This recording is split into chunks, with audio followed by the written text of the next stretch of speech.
L'histoire du galion fantôme.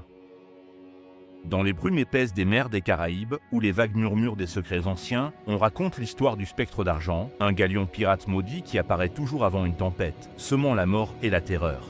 Les marins rescapés, le regard hanté, murmurent son nom dans les tavernes des ports, de Tortuga à Port-Royal, en échange de quelques écus pour noyer leur peur dans le rhum.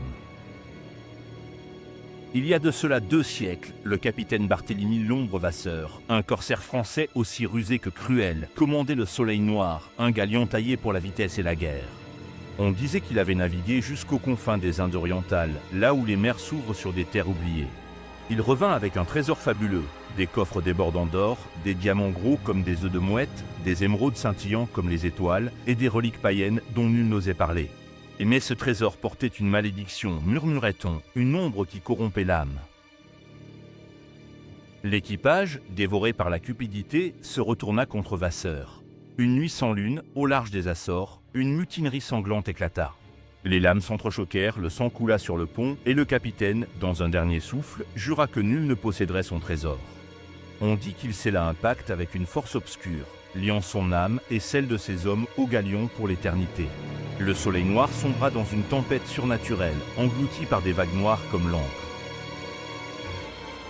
Mais il ne disparut pas.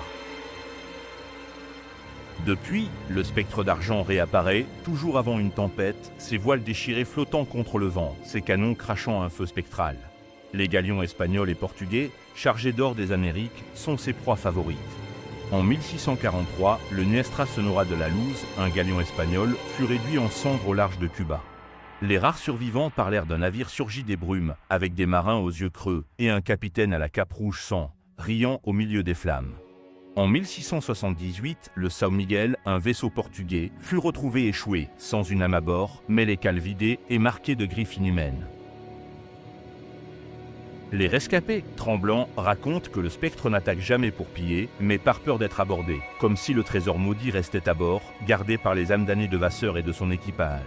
Certains jurent avoir entendu des chuchotements dans le vent, des voix implorant la délivrance, tandis que d'autres parlent d'un rire glaçant, celui du capitaine, défiant quiconque d'approcher son butin.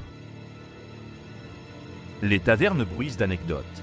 On dit que le corsaire anglais James le Renard Harrow tenta de traquer le spectre en 1665, attiré par la légende du trésor. Son navire, le Swift Hawk, fut retrouvé à la dérive, ses canons fondus comme par un feu infernal. Un autre pirate, le français Étienne Lépervier Dubois, jura avoir vu le galion fantôme au large de la Barbade en 1690. Il raconta que ses hommes, paralysés par la peur, virent des silhouettes spectrales danser sur les vagues avant